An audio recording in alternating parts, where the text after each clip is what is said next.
Hey there, I'm here to interrupt your regularly scheduled entertainment. For today's video, I thought that we could do something a little fun, something silly, a little more lighthearted considering everything else that's been happening within, like, the world at large, you know?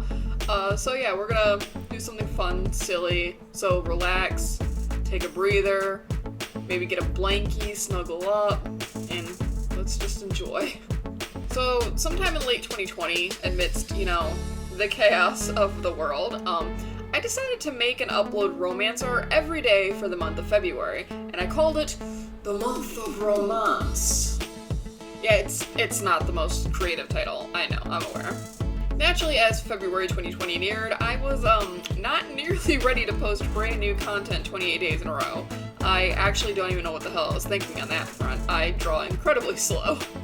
So I just ended up recycling a lot of older content. I did make a couple of new pieces, but the majority of it was recycled content. And ultimately, the month of romance was a lot of fun actually. I enjoyed seeing everybody's feedback on Twitter and just seeing the overall improvement that I could make versus what I have made. It was just very enlightening. And as 2021 was coming to a close, I thought, you know, what the hell, let's do it again. And so I went ahead and made some new pieces, and recycled some older pieces again too. And for February 2022, I posted romance art every single day of the month. So this video is just kind of like a recap / information about the pieces that I posted for the month. And so after some brief disclaimers, we're going to jump right on into this. Alright, disclaimer number 1. I will be discussing spoilers. I literally can't help myself, it's who I am as a person. I'm going to include the timestamp things for the video, like in the description, and it'll be on like the scroll bar thing. So it should be pretty easy and fairly simple to skip around for what you don't want to hear me talk about. Alright, secondly, I did some webtoon fan art, so if you are interested in reading webtoons and webcomics, I'm going to leave descriptions for those projects in the description. I highly recommend you check them out. They're really good reads. I love them a lot, hence I did some art for them. And finally, this is not a tier list or a countdown or anything like that. This is literally just some cute art that I made and I wanted to share. So don't, you know, come at me in the comments like, I can't believe you put so-and-so so far into the list and blah blah. It's not a tier list. It's not a countdown. I swear. Whatever's your favorite can be your favorite. It's okay, I promise. And I think that's all my disclaimers. So, with enough babbling, let's get on into it.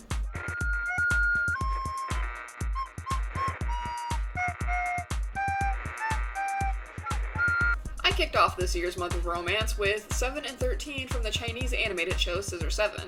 You know, just to be funny, I probably should have posted this on day 7, but I guess you live and learn. Scissor Seven, also known as Killer 7 in China, started as a miniseries in 2018 and was produced by Shera Studio and Aha Entertainment. It was later picked up in 2020 by Netflix and currently just ended its 3rd season.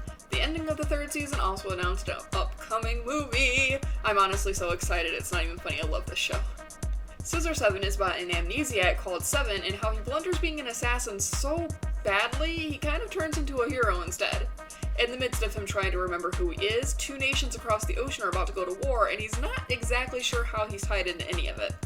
It's a hilarious romp with near shitpost style humor, and honestly the plot gets pretty serious and engaging the further on you watch. I highly recommend it at least. This drawing is actually in reference to an ending scene for season 2 that never actually happened, but I wanted it to happen, so I made it happen myself.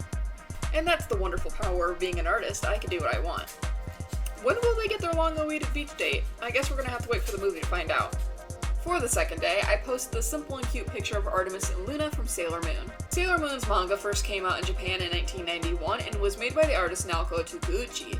Since the original conception of the manga, the series has pretty much exploded into its own cultural identity. It has spawned a long-running anime series, a reboot series, several movies, reboot movies, a live-action television show, stage musicals, video games, theme parks, tabletop games, and far too many pop culture references to even count.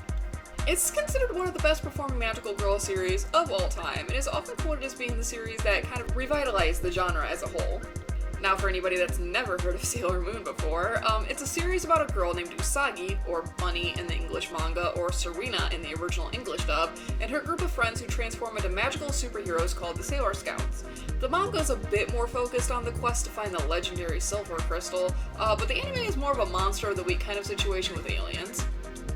Now, I know these cats aren't really as compelling of a romance tale as Sailor Moon and Tuxedo Mask, since, you know, those two are like the main duo, but they were simple enough to make, and I was going through, hashtag a hard time in 2021, and while I don't believe these are like the best work I've ever done, they're fine, they're cute, they serve their purpose, we're good to go.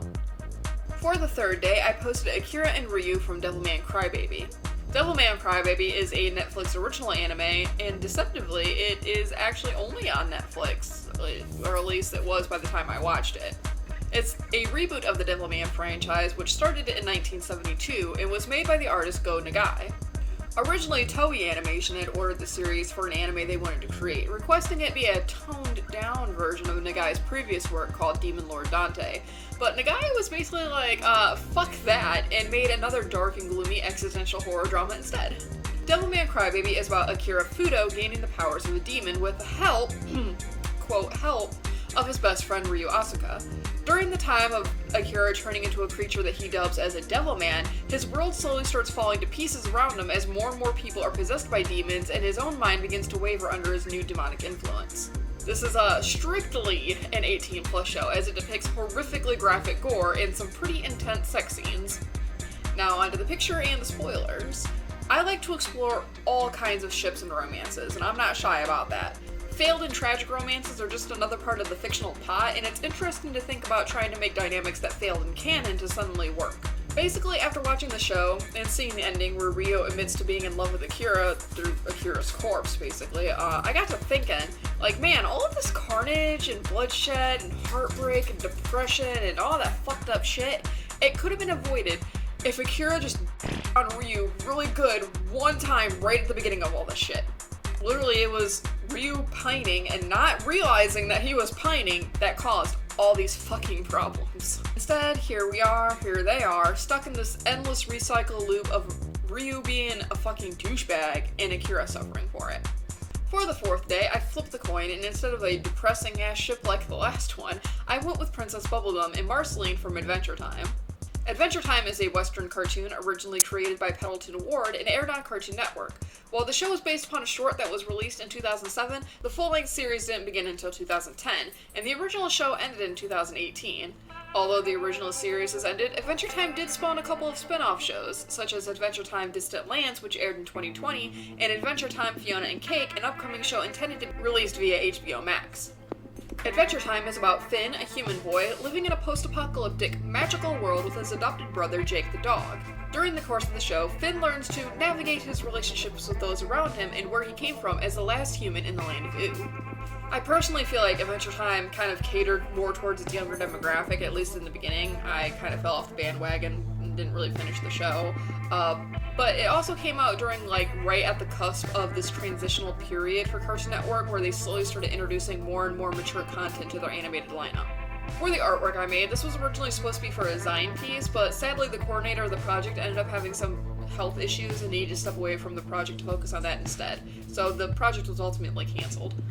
When I got around to making this piece, I really had the idea of, like, those scenes in, like, romance movies, like, especially, like, when one of the characters is a musician, how, like, serenading leads to, like, something a little more down the line, and got to thinking, like, Marceline serenading Bubblegum, and, like, they slowly, like, start magneticizing towards each other until they kiss or something like that. I love making, like, soft intimacy type pieces, if, like, the previous images aren't really, like, super obvious of that fact already.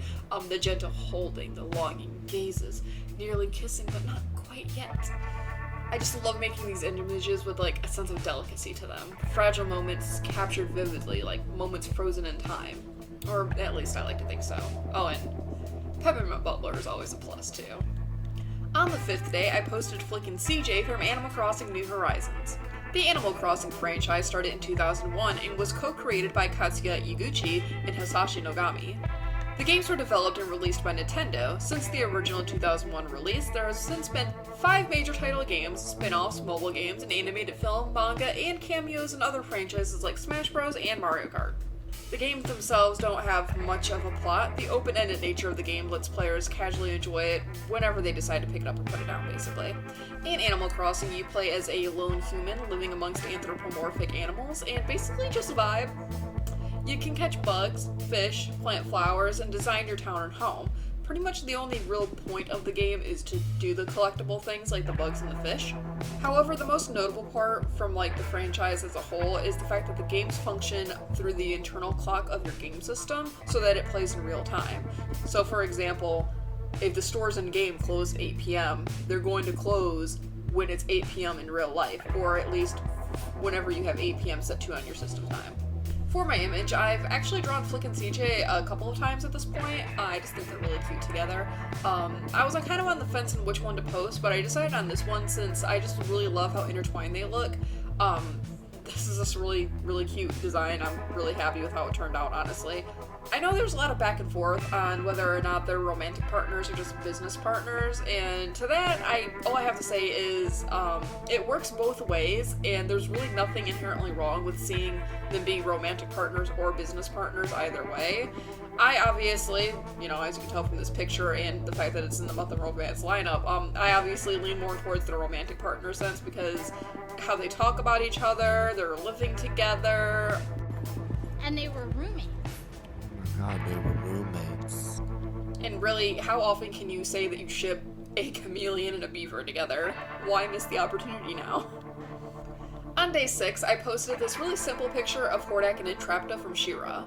While my piece is specifically for the 2018 reboot of Shera, the franchise actually has a pretty long history. Shera started in 1985 as a spin-off from 1983's He-Man. Shera was made by co-creators Larry DiTillio and J. Michael Straczynski, and produced by Filmation Associates.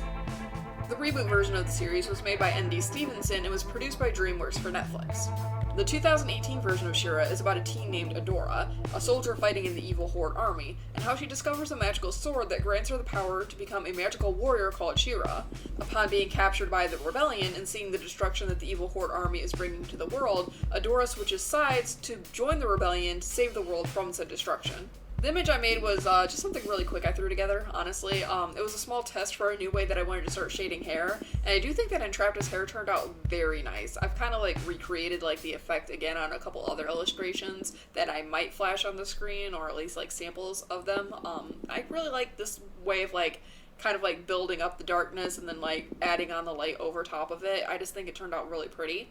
Overall, for the show, I really liked Entrapta and Hordak's romance. I thought it built up pretty steadily through the show as it progressed, and I really liked how it not only developed naturally, but I really enjoyed how they were able to portray Hordak's anger issues in a way that wasn't immediately abusive towards Entrapta, or at least as much as it could be considering the circumstances of him being the evil dictator character, and Catra later lying to him about what Entrapta did, which was nothing, by the way, spoilers.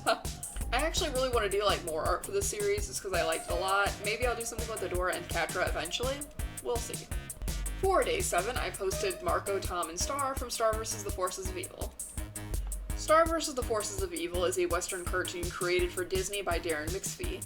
While the show was originally greenlit in 2013, the first episode wouldn't air until 2015 and ran until about 2019. It is noted that Star vs. the Forces of Evil is the third Disney animated show to be created by a woman, the first being Pepper Ann in 1997, and the second being Doc McStuffins in 2012. The show is about a young princess named Star Butterfly who was sent to Earth in an effort to teach her manners. There she befriends Marco Diaz and ends up dragging him into a variety of different adventures across different dimensions, all while avoiding and fighting off the forces of evil from stealing her magical wand. But as the series progresses, she begins to learn that maybe these monsters that she's been fighting all this time are not as evil as what she was raised to believe they were. Throughout the show, there's this love triangle that goes on between Marco, Tom, and Star, and honestly, if there's one thing that you really need to know about me, it's that I fucking hate love triangles with a burning passion. Just give me polyamory, please. It makes a lot more sense than whatever the fuck went on with this show. All three of these characters got along perfectly well with one another. Honestly, they could have just given me that. It would have made so much more sense than the shenanigans that ended up happening towards the end of the show. It would have been good, it would have been wholesome, it would have been great representation that literally polyamorous people never fucking get. Also to note in this picture that I included the headcanon that Marco is non-binary, because honestly it just makes sense and I can do what I want. On day 8, it was time for Toru and Kobayashi from Miss Kobayashi's Dragon Maid. Miss Kobayashi's Dragon Maid was originally serialized in 2013 in Futabasha's monthly action magazine, and is written and illustrated by Kokyo Shinja.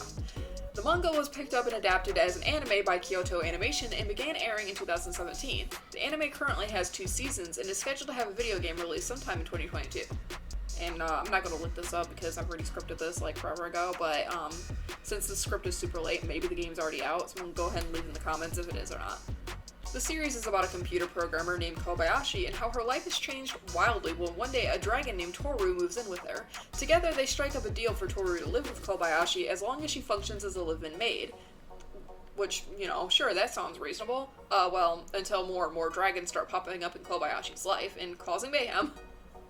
My picture is just another simple and cute design that I did during the hashtag hard time that I was going through in 2021 that I mentioned previously. Stuff was starting to get progressively a little better for me around the time that I drew this, so I do look back at this picture very fondly. This design is just super cute to me. I really like how it turned out, and I was actually kind of impressed with how quickly I made it, to be honest, but that's a tale for another time, I suppose. For day 9, here is our first image from a webtoon. We have Such and Howie from the webtoon Are You Screwed? Are You Screwed is being made by the artist called Kimikala, and the first page was posted around 2016 and currently updates every Monday via Tapas and Webtoon.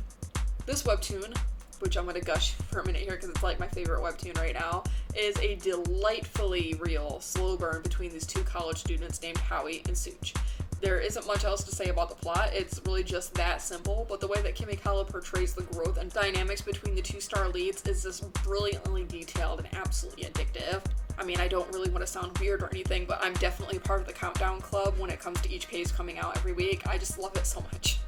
I drew this picture as kind of like a what if scenario for their first date. This was like prior to like the actual date scene in the comic. I especially wanted to experiment a bit with like the shading style for the clothing, which ultimately, being completely honest and upfront here, I really don't like how the shading on the clothes turned out much at all in this image, so I really haven't like tried to like recycle the techniques yet. I definitely need to like learn a bit more about like painterly styles in general, but overall this image, you know, it was cute. I really like the ship, obviously, because Countdown Club, but yeah, I'm excited to see what, you know, goes on with this comic and to see if and when these 2 are actually going to be like super upfront and comfortable around each other enough like in public, and just, I could gush forever, I'm sorry. Moving on. For day 10, I posted Ginkgo and Kureha from Yurikuma Arashi. This anime was made by Silverlink and directed by Kunihiko Ikuhara. While the show was first announced in 2012, it didn't air until 2015. This is also a rare case in which the anime came first and the manga came after the anime was already announced. Now, Yurikuma Arashi, while I love this show to death, it's actually really hard to explain. It's a fantasy anime with a lot of fan service thrown throughout, which, you know, I can take or leave because whatever. They tell the story through a series of like pretty intense like metaphors and symbolisms that are sometimes like so hard to tell like what's real and fake. The story of Yurikuma Arashi follows Kureha, a human girl grieving the loss of her first love, and a bear named Ginkgo, who is in love with Kureha. Ginkgo, along with her companion Lulu, are granted the ability to disguise themselves as humans in order to get closer to Kureha and hopefully gain her affections. The catch, however, is that humans hate bears, and bears eat humans. Like the day that I posted the Animal Crossing picture, I've actually drawn a couple of images for this anime because, like, let's face it, it's a guilty pleasure show of mine. Again, I've already said it, I love this show a lot.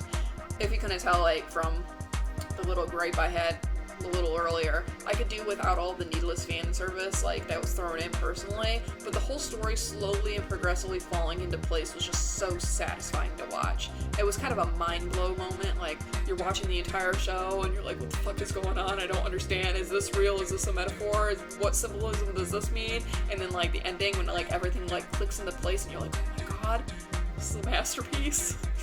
I don't know, just, it was good. I settled on this image to post because I actually don't get around to drawing outright kiss scenes very often, and I just think that this one turned out very wonderful. I think the colors are clean, the expressions are really subtle and nice. Just, if you look at like their mouths, you know, the kissing, you can actually tell like the pressure and like how the lips move against one another. I just think it turned out very, very nice. The ship for day 11 was Phoebus, Quasimodo, and Esmeralda from Disney's Hunchback and Notre. This animated film was released in 1996 and would be the 34th animated feature film in Disney's catalog. It's based upon Victor Hugo's 1831 novel Notre de Paris, and many people have cited the drastic differences between the original novel and Disney's adaptation. especially how strange it was to animate this rather gloomy and depressing tale into a movie they intended for children. This film is also being cited as one of Disney's more darker toned animated features, only really being beaten out by the prior film of The Black Cauldron in 1985. The plot of The Hunchback of Notre Dame is our main character Quasimodo is an abused and involuntary recluse who just wants to go out and enjoy the annual Festival of Fools. However, upon sneaking out to do just that, he runs into Esmeralda, a beautiful Romani woman he quickly falls for after she saves him from the torment of the other festival goers. Unbeknownst to Quasimodo, his adopted father, the evil Judge Frollo, is trying to enact mass genocide against the Romani people. The theme of anti-racism and religious bigotry is extremely strong within this film. Honestly, I'm just completely surprised Disney even made it. It's in stark contrast to the comic relief characters being used as like these strange are they real or imaginary gargoyle characters. I mean, seriously, the gargoyles just ruined this film, like, entirely. It could have been a masterfully engaging and very mature story, and I'm just really glad that Disney's newest feature, Encanto, didn't try to dumb down and infantilize the plot with, like, fart humor. As for my piece for this day, I will shout it to the rooftops, again and again, all day long, that I hate love triangles. Do I know and acknowledge that the central focus of Esmeralda getting with Phoebus is that just because Quasimodo didn't get the girl doesn't mean he didn't gain lifelong friends and the power to go out into the world and be himself? Yes. Yes, I know themes. I acknowledge this, I know. But do I also know and acknowledge how fucking rad it would have been if they would have just given me a polyamorous ending, please? Please? Yes. Yes, let me live a little. On day 12, the ship was Kermit and Miss Piggy from the Muppets. The Muppets franchise was originally made by Jim Henson in 1955 and is currently owned by Disney. Because what doesn't Disney own nowadays? Other notable works that include puppetry by Jim Henson include The Dark Crystal, Labyrinth starring David Bowie, and even Sesame Street. The Muppets franchise has a long history of shorts, television shows, live-action movies, and an animated cartoon. The Muppets also have their very own star on the Hollywood Walk of Fame. The Muppets shows didn't really have much of a plot, instead focusing on comedic skits, although certain dynamics between the characters did carry over from episode to episode. Growing up, I was pretty poor, being completely honest, and I didn't watch like a ton of television as a child, and so I wasn't really familiar with the Muppets like growing up. I'm most familiar with the two movies produced by Disney, The Muppets 2011 and The Muppets Most Wanted in 2014. The 2011 film focuses on a new Muppet named Walter and how he travels to Los Angeles with his brother and soon-to-be sister-in-law and takes a tour of the old Muppet studio, only to learn that there are plans to demolish the building if the Muppets can't buy it back. You know, maybe I've heard this plot point before. Almost like another Disney movie. It's Country Bears. Literally plot for plot, point by point. Country Bears and The Muppets 2011 are the same fucking movie. The 2014 movie has a zanier plotline that includes Kermit the Frog being swapped for an evil not-twin look-alike named Constantine, who uses his twin-like appearance to trick the other Muppets into taking a long world tour so that they can steal valuable treasure. During the course of the Muppets franchise, the continual on and off ship is between Kermit the Frog and Miss Piggy. They have this strange, will they, won't they at times, with Kermit not exactly confirming their relationship, although there have been times, like in The Muppets Most Wanted, in which Kermit does step up to admitting his love for her, and Miss Piggy being infatuated with him to an almost comedically unhealthy degree. The picture I drew for the ship is basically just a combination of every single he said no pickles memes that were going around in 2020 and 2021, but more amped up to capture Miss Piggy's temper that was present during the two Disney films. I think this picture turned out really cute. I laughed a lot. Not a lot of people found it as funny as I did though. But just remember, no pickles. Oh boy. Okay, day 13, we have Rose and Kanaya from Homestuck. Homestuck is an interactive webcomic made by Andrew Hussey. The comic started updating on April 13th, 2009, which is commonly referred to as Homestuck Day by Homestuck fans, and was hosted on a site called MS Paint Adventures. While Hussey had moved away from actually using MS Paint to create his work by the time Homestuck came out, he kept in touch with his roots by creating his comic in a very simplified and pixelated-based art style for a majority of its original run. The format in which Homestuck was read was a little strange in comparison to more traditional webcomics, where instead of speech being displayed as text balloons on panels, each update featured just one panel, usually an animated GIF, and the text of the scene was displayed under the image, usually as a chat log reminiscent of an instant messenger program. At times, times, Hussey really wanted to try to toe the line between comic, novel, and video game. The mesh of styles and presentation of Homestuck kept it interactive and engaging to readers. Now, the age-old meme, what is Homestuck? Oh god, some of you might be too young to even know that was a meme at conventions. Okay, moving on. Homestuck is about a boy named John Egbert and his group of friends on the release date of a long-awaited video game. Little did they know that this game had the ability to warp the fabric of space-time and would bring about the end of the world as they know it. Behind the scenes, they are helped and at times hindered by mysterious internet trolls that turn out to be aliens who also ended their world using the same video game. Together, they try to learn about the inner workings of the game, how to win the game, and a looming threat of an evil creature known as Lord English. This is already a lot to take in, especially faced with other teenage drama like hormones and relationships. So to keep it short with the picture that I drew, because it gets long and convoluted, this is arguably the most stable couple in the entire franchise, in my opinion, at least for the first run of the comic. I haven't really touched like the epilogues or version 2 of Homestuck. Whatever is going on with there, it can stay over there. That's a lot to read. I don't got the time. Kanaya and Rose are really cute together. I really liked their ship during my initial read-through of the comic.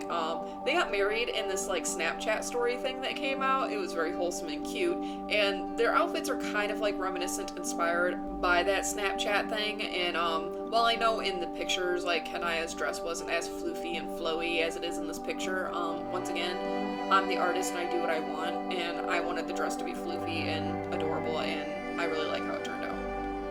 Alright, now we're on to Valentine's Day, the day of love for the month of love. Here we have Steven and Connie from Steven Universe.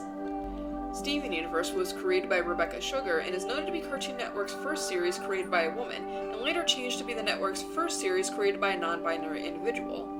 The show first aired in 2013, released a movie in 2019, and later a spin-off short series from 2019 to 2020. The show won copious awards, including a GLAAD Media Award and a Peabody Award. Steven Universe is about the titular character, a boy who is half human, half alien, in his life and times learning to manage the conflicting sides of his identity. It took me a while to think of like what ship to do for this day, because it's the love day of the love month. I mean, come on, you have to like make the most lovey-dovey piece of art. You have to have the most lovey-dovey ship, right? My thoughts kept cycling back to Steven and Connie, though. The progression of their relationship, the sugar-sweet childhood friends to lovers, how they never really expressly needed to say, will you be my boyfriend, will you be my girlfriend moment on screen, and how they, like, really never denied any accusations of their relationship once people started pointing it out. I just really adore how, like, completely unapologetically in love they were, and how open their communication was as they continued to fall in love with one another, working through good times and bad times together. It's just true love, y'all. Day 15! I posted Luce and Amity from The Owl House. The Owl House is a Western animated show made by Disney and airs on the Disney Channel and streams through Disney+. The show was made by Dana Terrace, previously part of the 2017 reboot of DuckTales, and features the voices of Alex Hirsch, creator of Gravity Falls, and Zeno Robinson, winner of the 2021 Best VA Performance in the Crunchyroll Anime Awards.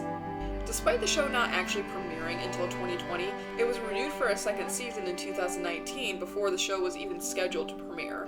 Later, it was renewed again in 2021 for a third and final season.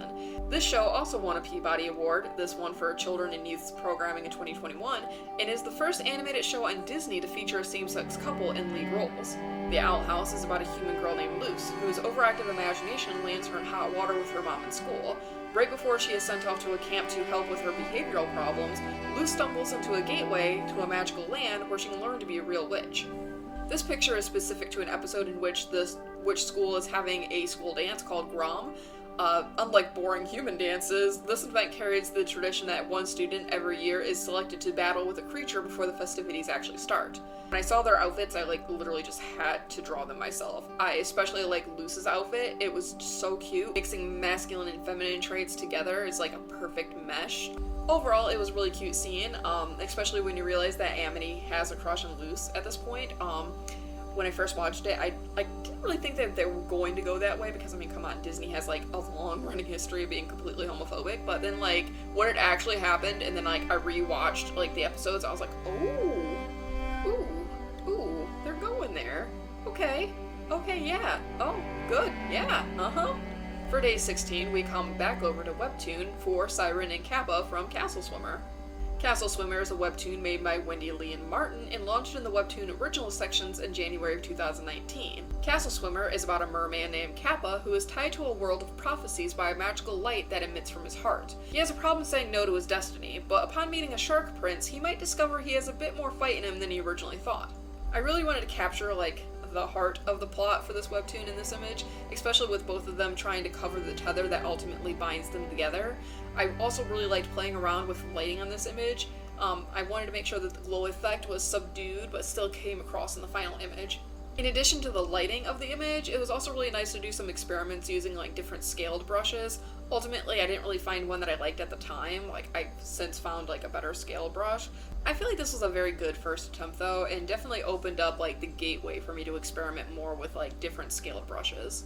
And who knows, maybe I'll revisit Castle Swimmer again eventually with these new brushes and the new techniques that I've learned to make an even better picture. Not saying that this picture is bad by any means, because it is very cute, but at this point I know that I can do better. On the 17th day, I shared some love with my best friend. She is a longtime Dungeons & Dragons enthusiast. In one of her long-running campaigns, she played as a polyamorous sorcerer named Kit who was in a relationship with characters named Peter and Zarek. To tell you a little bit more, let's take it to Katie! After fighting all campaign against cults, gods, and capitalism, all Kit wanted to do was settle down with the two loves of their life. The two boys had been there for them through thick and thin. Peter, their best friend, had left the cult with them, no questions asked. Zarek had appeared in their life at just the right time. Kit was torn between the fiery, passionate attraction they felt for Zarek and the old, familiar love they held for Peter. After much discussion and realization of mutual feelings, they all agreed that life was better together. The end-credit wedding was just the culmination of all the strife and pain they left behind. They were ready to walk forward into the future. This was my interpretation of the wedding. Something peaceful to counteract all the strife and violence that they were going through. I picked this soothing lilac color scheme because I was told to do more cool tones, and I feel the lilac color scheme that I went for is a very nice neutral ground between too warm and too cool on the purple scale.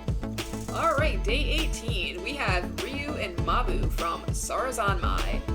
Sarazanmai is created by Kanehiko Ikuhara. You remember that name from earlier? Same dude that did Yurikuma Arashi. I didn't know that until I started scripting this video. I think that's really cool. Also, for other trivia junkies, Ikuhara is apparently the one that made Revolutionary Girl Utea, which, lesbian icon, that's what every person first recommends when you're looking for a lesbian anime, so there's that. I just think that's really cool. This person, is all for, the LGBT anime, apparently. Let's go. This series is 11 episodes long and aired in 2019. It was jointly produced in part by MAPPA, the studio that brought you Jujutsu Kaisen and Yuri on Ice and other really high-quality animations. Sarazanmai is about a trio of teen boys who are cursed to take the form of Kappas after insulting one. Upon becoming Kappas, they are tasked with fighting giant ghost-like monsters in exchange for a wish. In order to get their wish, they have to retrieve a mystical orb from each monster that contains a deep-rooted secret that the person harbored before they became the monster. Except, with each secret that they reveal from the monster, their own secrets are exposed to one another. The two characters on my image are actually an antagonistic duo in the show. While they aren't the main bad guy, they are acting on his behalf due to threats and coercion. They are deeply in love with one another, and this is canon, by the way. This is an LGBT anime, so they are deeply in love with one another, and I just really wanted to capture them being happy for once. Originally, I wanted this to kind of be a double-sided charm, with one side being this version of them with their police uniforms when they're the bad guys, and the other side featuring their fancy prince outfits when they finally have their redemption at the end. I might still get around to doing that idea eventually, but I definitely would have to redraw it because my style has obviously changed a lot since I've made this. Day 19, I posted Lady and the Tramp from Lady and the Tramp. Lady and the Tramp is the 15th animated feature film by Disney and released in 1955. It was jointly directed between Clyde Giromani, Wildred Jackson, and Hamilton Luce. The film was based upon a magazine story published in the 1945 Cosmopolitan called Happy Dan the Cynical Dog by Ward Green. The movie is about a Cocker Spaniel named Lady who is owned and loved by a middle-class couple in a nice neighborhood. Her life is perfect, until she suffers mishap after mishap and finds herself stranded away from home with only a mutt named Tramp to help her get back. This is another piece that I ended up doing in the 2021 rough patch in my life that I keep referencing. I keep repeating that, but man, January through April was just really, really hard, and it really didn't get better till like after March, but still. A part of that rough patch was I got a minor chemical burn around my eyes late January, and it took all of February to heal. While I waited for my eyes to stop itching and burning like crazy, I was binging a lot of older Disney movies, hence why there's so many Disney pieces in this. I like Lady and the Tramp as a concept. It's fairly simple and straightforward romance without like a lot of unnecessary filler. They meet, they hang out, they fall in love. Done. I kind of wanted to try my hand at doodling these dogs because I just think that their designs are very cute and I really love the walk cycle and how they're animated. I wasn't too worried about the background for this, so I just kind of like did a simple scribbled version of one of the backgrounds from the movie, and honestly, I'm really happy with how this turned out. I think it turned out really good, super cute. Day 20! I posted this cropped version of a charm I made of Appare and Kosume from Appare Ranman. Appare Ranman, also known as Appare in Full Bloom, is an anime series that aired in 2020. The show was directed by Masakazu Hashimoto and was produced by PA Works. This series was an anime original, but later spawned a manga serialization in 2020 until 2022. It just recently ended. I'm waiting for the rest of the English translation to come through. Appare Ranman is about two men from Japan, Appare and Kosume, who both get stranded together in America. The duo find themselves signing up for a cross-country race to win enough money to return home. In their mission to complete the race, they also pick up a young native boy named Hototo, who is on a quest of his own, to get revenge against the gang responsible for his father's death. I really liked this anime and overall thought that it was really cute and fairly easy to digest. It had a pretty satisfying conclusion that tied up pretty much all of the loose ends while also enabling a concept for a second season if the studio decided to make one. For this image, like I mentioned before, it was a cropped version, but here's the full charm that I made. I wanted to include the spirit of the show's concept, the race, so I put the start and finish flags to be the point to tie the composition all together. It's like an archway. Naturally, I wanted to include the main trio in the image, and I think it really turned out cute. On the flip side of the charm, which is the one that I cropped and posted for the month of romance, Kosume is kissing Appare. Now you might be wondering, is this just slash or was it canon? Well, the kiss sadly was not canon. However, the ending of the show, go watch it. That was totally a love confession. No, don't side-eye me, it was. Watch it for yourself. The soft glances at one another, the tearful confession of wanting to stay together in America, giving up going home to your loving family to stay in a strange country with a boy? That's love, y'all. I don't make the rules. Coming back to Webtoon once again for day 21, we have Lucia and Modius from Suitor Armor. Suitor Armor is a webtoon created by Perpa and launched in the Webtoon Original section in September of 2020. Suitor Armor is about a lady-in-waiting, Lucia, and her unconventional romance to an enchanted suit of armor named Modius. Although maybe she is a bit unconventional herself, being a fairy and hiding amongst humans that both hate and fear her species. Now, I actually made this a couple of months after the webtoon first hit the original sections of the app. I fell in love with it pretty instantly. I love the art style, the color direction, the immediate lore building from the very first pages. It sang to me. I really like the sequence at the beginning of the comic, so there's not as much spoiler in this image as one might assume. The rose exchange, the dreamy quality of the soft purples used in the moment, it's kind of in stark contrast to a lot of other romances using really heavy pinks. The purple color scheme, it kind of gave it this dreamlike quality to the romantic moment, and I really wanted to capture that dreamlike quality for myself in this image. Purple color schemes also kind of give the characters a sense of mystery towards one another.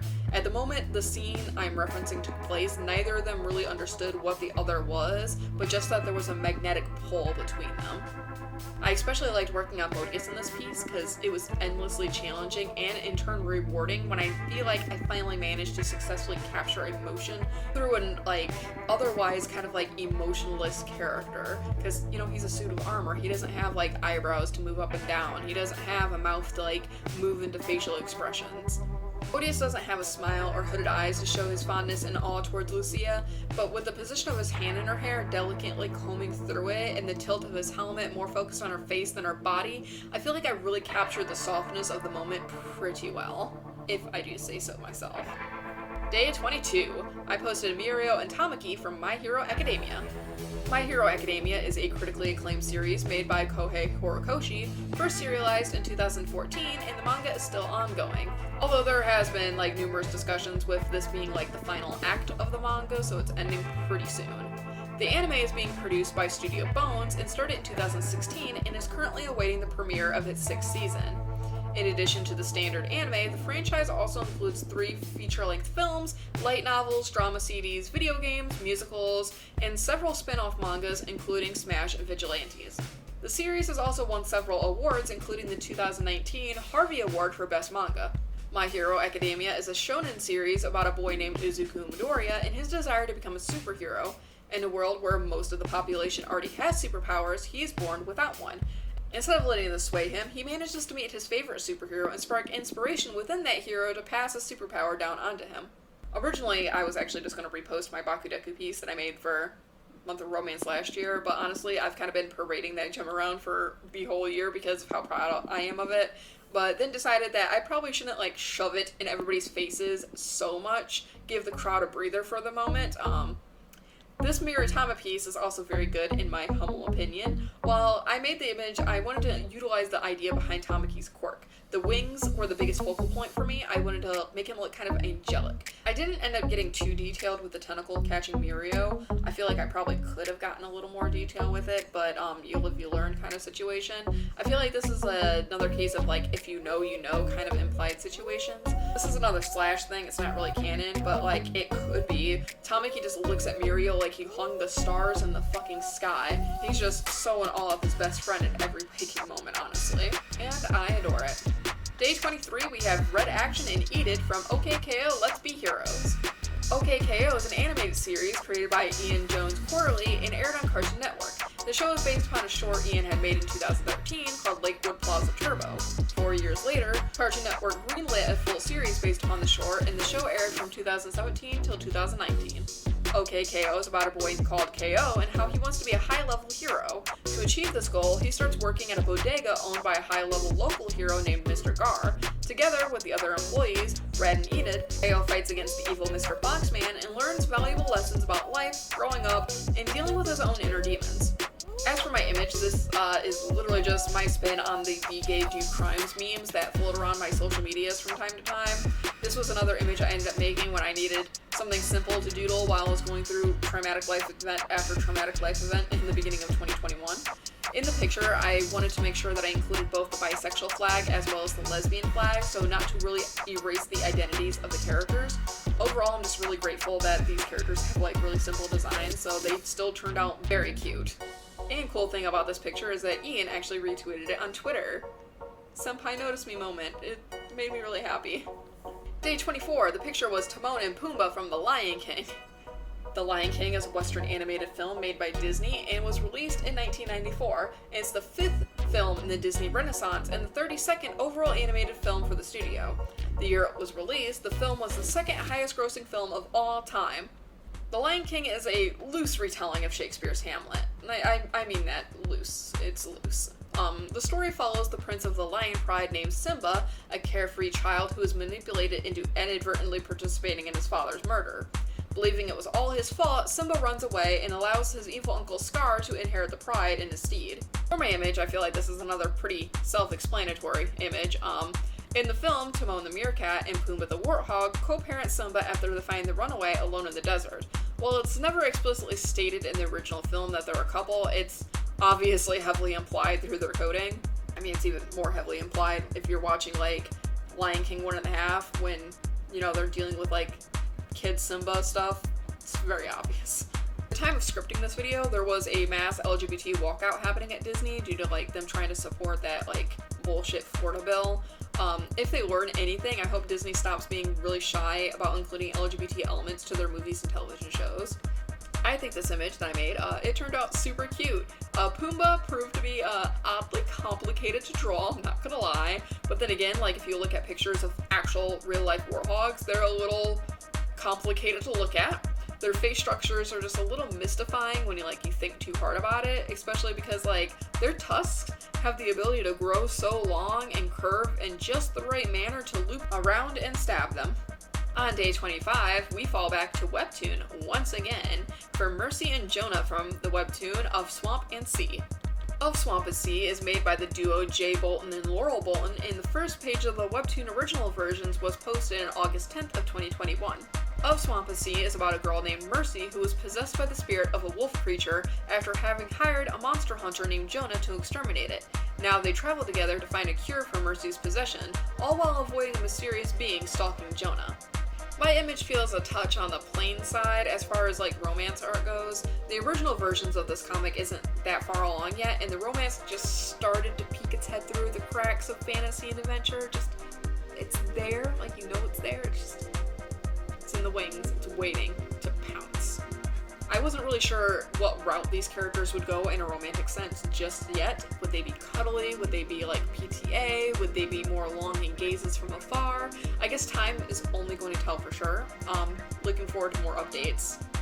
One thing that I notice about a lot of webtoons in general is that most of them kind of use this textured brush strokes. I'm not really sure if that's a deliberate choice that these artists are all collectively making, or if it's a result from resizing the canvas to fit the specific sizing for the websites. Regardless, I've been trying to also incorporate these textured looks into my own artwork, particularly the images of webtoon fan art. I'm going to try to keep the spirit of the original through my pieces in a sense. I think the textures are kind of a welcome change to my typical crisp and smooth looks. We're still on Webtoon for day 26, and I posted this cute picture of Sal and Batten from the webtoon Solanaceae. Solanaceae is a webcomic made by Chibi Dark Shadow, and the first episode of this section of the series was posted in February of 2019 on Tapas.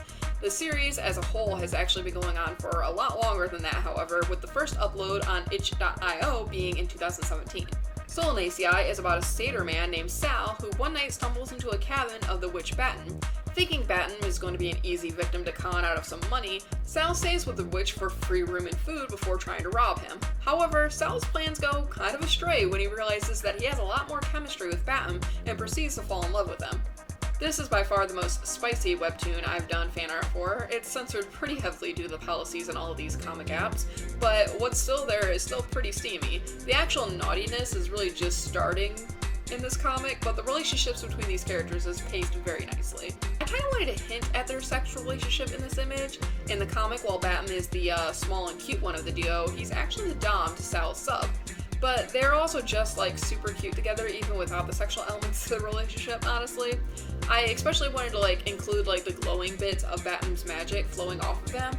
It just brings a really nice touch to the entire composition of this image, and I just really like the lore and world building of how magic functions in this comic. I just think it's very creative. Day 27 rolled around and I posted this cute image of Alphys and Undyne from Undertale.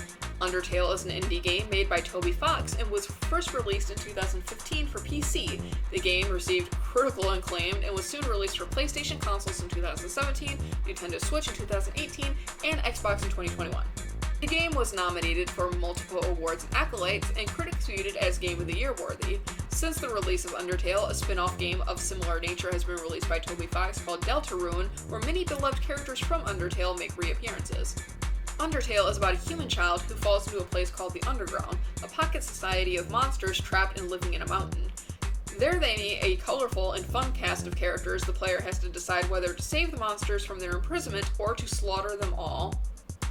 If you choose the peaceful route, you get this cute cutscene of Alphys and Undyne going on a date, and I think their date outfits are just super cute. Which, yeah, you can argue with me all of you want, that Undyne is definitely not wearing Uggs on her date, but to that I say, I do what I want. I just think Uggs are a really cute interpretation of this whole outfit personally, and I mean, come on. The entire fandom collectively got Sans wearing pink slippers to become canon, despite the official artwork originally being blue sneakers, so I don't really think it's too big of a deal to draw Undyne in Valley Girl boots. I wanted something cute to do for these two, mainly because I don't really draw a ton of Undertale stuff anymore. I wanted to portray both their personalities, and I think I did quite a decent job with Undyne's hyperactive personality and Alphys' nervousness. I think it's a really fun ship combination to work with.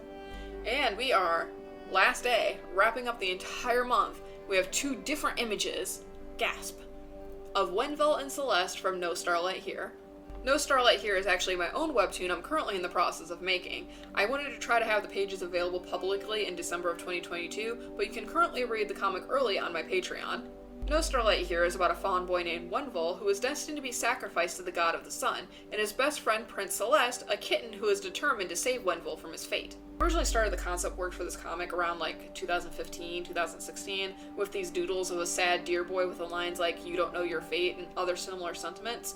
One of the only things I had growing up to cope with a lot of the trauma I was going through was my artwork, especially since I wasn't really allotted therapy in my youth and I still can't really afford it now. This comic began as short scribbles here and there across my sketchbook using this sad little fawn to put into words and articulate some of the very complicated emotions I was going through. Since then, while the heart of the comic is still about dealing with issues regarding growing up in an abusive environment, I wanted to include some fulfillment fantasies about what it would have been like if anything did get better eventually. I ended up having to post 2 different images on this day because Instagram didn't support the animation. Curse you, Instagram. Instagram ended up getting this close-up of a pride image I created last year. It was just something simple and cute featuring the 2 main characters in their travel clothes. And Twitter ended up getting this small looping animation of them having a sleepover. The animation was fun to experiment on. I usually don't animate. I wanted to try to emulate firelight with the lighting fading in and out, and I think I kind of accomplished that to a degree. I made this during a brief stint of trying to like figure out different things with animating, and I feel like every frame got a little better and better. I really can't wait to do more animations featuring these boys because they're just so cute. I mean, look at them. They're so cute. And that concludes a very long video for the month of romance of 2022.